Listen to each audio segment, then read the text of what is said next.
This is Chicago's Morning Answer with Dan Proft and Amy Jacobson on AM 560. The Answer.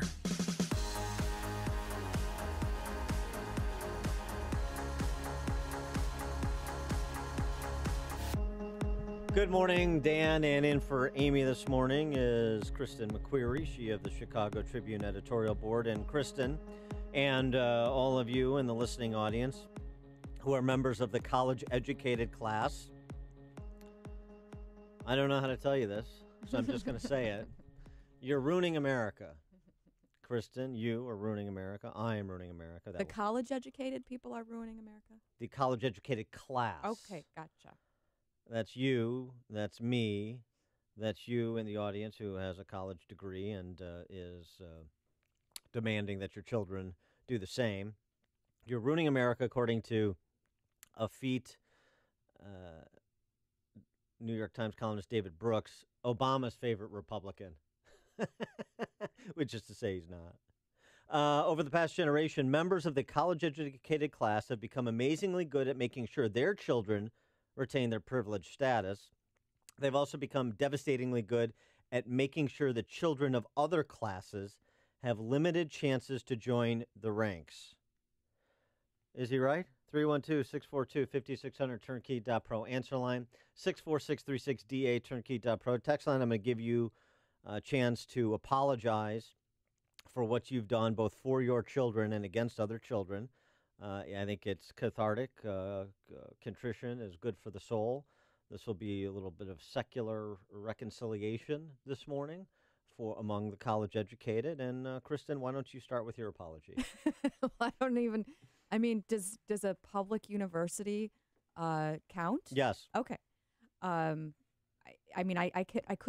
certainly could not put up my undergraduate degree from Illinois State University to yours from Northwestern. So does David Brooks distinguish between, public universities, or we're all ruining America? Let me go on, since you're being purposely obtuse on the topic. I know what you're doing. I just want you to get to the sandwich, please. As life has gotten worse for the rest of the middle class, the upper middle class parents have become fanatical about making sure their children never sink back to those levels. And of course, there's nothing wrong in devoting yourself to your own progeny.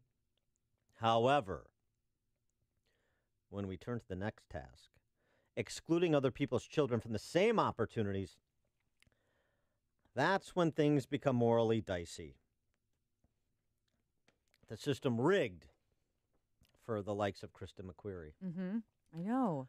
It's no wonder that 70% of the students in the nation's 200 most competitive schools come from the top quarter of the income distribution. That's a lot of numbers in one sentence, but you get the point. Now, just to highlight this. And this is what he's coming under fire the most for, is this one paragraph that you're teasing out. Just say it. He recently, writes David Brooks, took a friend with only a high school degree to lunch. Well, that's a magnanimous gesture to have lunch with somebody that doesn't have a college degree. How honorable of him. You know what? That's stoop so low. That's such a good example. I may actually do that someday. Have lunch with somebody who doesn't have a college degree. That is, what a gesture. And then write about it. And then pat yourself on the back. And then use this as the example to bolster your entire piece. David Brooks is, owning it, and he's getting outside of his bubble. I mean, have you ever met somebody with a high school degree, a high school diploma? I mean, I've met them, but I would dine with them necessarily. I mean, somebody could see you. That would be a little beneath me. That's horrific. Now, here's the problem. You go to lunch with somebody with only a high school diploma. They can't read the menu. They can't use cutlery. They're animals. Insensitively, writes David Brooks, because he's so compassionate. Not condescending. Compassionate. No, right. Yes. I led her into a gourmet sandwich shop. Oh, boy. Uh-oh. Now it begins. Suddenly I saw her face freeze. Gosh, it's like I'm there with him. I'm hanging on every word. What happened when you went to a sandwich shop with a high school graduate, David Brooks? She was confronted with sandwiches named Padrino and Pomodoro, these foreign things, and ingredients like sopressata and capicola. I quickly asked her if she wanted to go somewhere else, and she anxiously nodded yes, and we ate Mexican. Boy, I mean, David Brooks saved the day.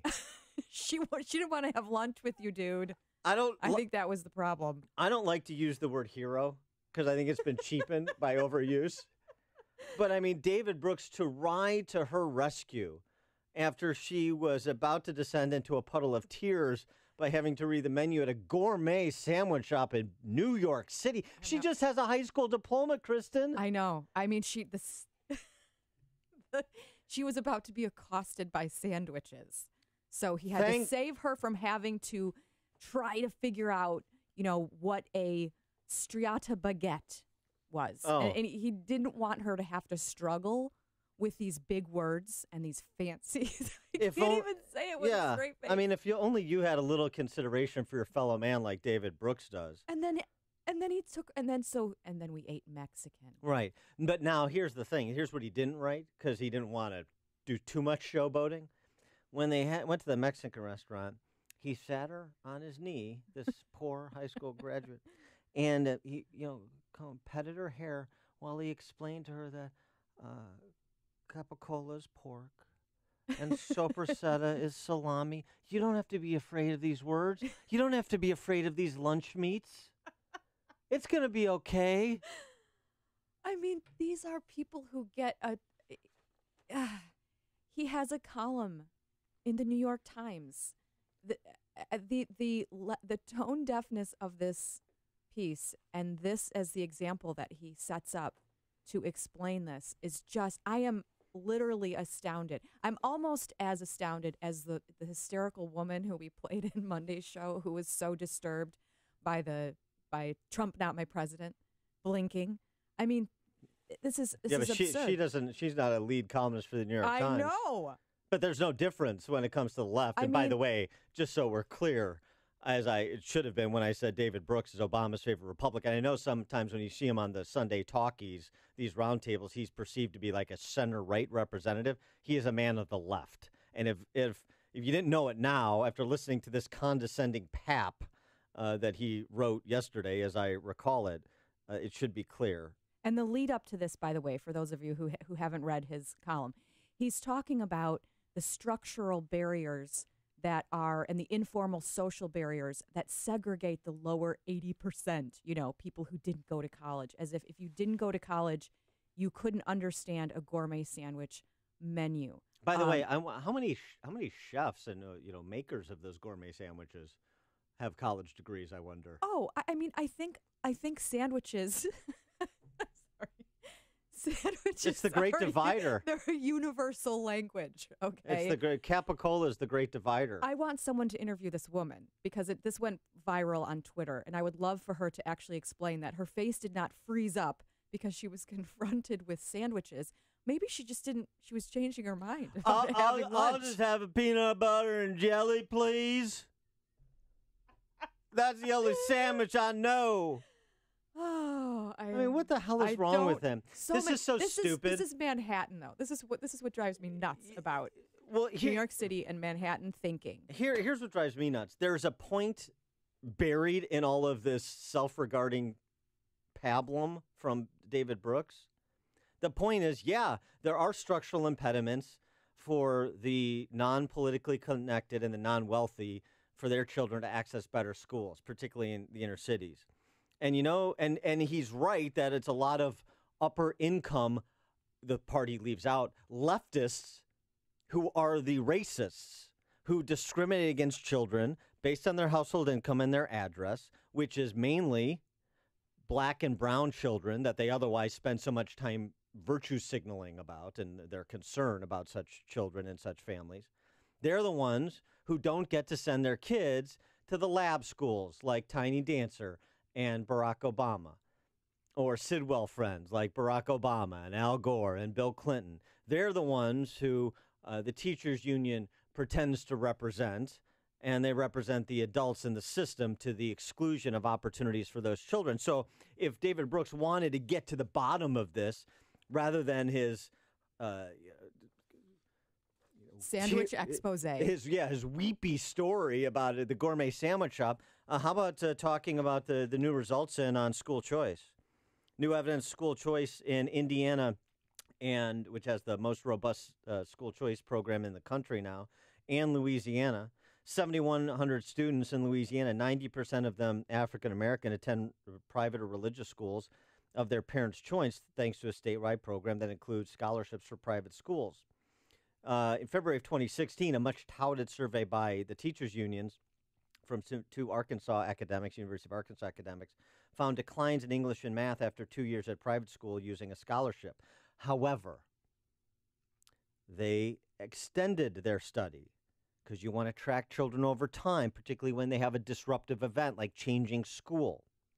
When they expanded their study to include performance after 3 years, the results flipped. The new studies show by the end of the third year, the differences between scholarship students in those public schools has been erased and exceeded. And of course, this is acclimating to a new environment, to new discipline, to new standards, and then excelling. And there's a lag time. Mm-hmm. In Indiana, 34,000 students served by scholarship programs. Study finds that students using scholarships had declines in math and English their first 2 years after leaving public school. But the longer these kids had the scholarships in their new schools, the better they did, surpassing their public school peers in English after 4 years. In Chile, because this is about opportunities for kids, and it's not limited to the United States. There's a new working paper on the Chilean school voucher program. On average, student test scores increased markedly, and income-based gaps in those scores declined by 1/3 in the 5 years after passing the scholarship program in Chile. The combination of increased support for schools and accountability was the critical mechanism through which the implementation of the scholarships increased student scores, especially in high schools serving high concentrations of low-income students. Migration of low-income students from public schools to private scholarship schools played a small role. So you want to address this issue of opportunities being foreclosed for those that are not already do not already have a family history of college education and financial success and independence. You know what you do? You give them the same fracking opportunities. You give them the resources that provide choice, the same way that more wealthier people, and the politically connected have in places like Chicago. And how far along are we on the school choice ladder in terms of all of these states and, as you mentioned, other countries? Nowhere. We're going backwards. We have efforts in the General Assembly every year to make it more and more difficult to shut down charter schools. We're not even talking about opportunity scholarships or something like Florida. We just had a charter school proposal I wrote about in Elgin. It was going to create kind of a second math and science academy. You know, how the wonderful Aurora Math and Science Academy is, but kind of duplicate that. It was a 5-year process of a group of former teachers and people really interested in improving public education trying to get the local school board to approve it because, you know, that's another tripwire in state laws. The local school board has to approve it. Of course, they did not because they don't want the competition. So that got shut down. They have a chance to maybe go to the appeal process that is set up, but the General Assembly is also trying to disassemble that appeal process. So we are so far behind all of these other states in offering any sort of competition to the public school system. And we're also still waiting for a very minor tax credit proposal to make it, despite ostensible support from all parties involved, tax credit that would provide voluntary contributions to fund scholarships. Mm-hmm. We're still waiting for that to be passed and implemented. Steve in Evanston, you're on Chicago's Morning Answer. Hello, how are you? I didn't go to college.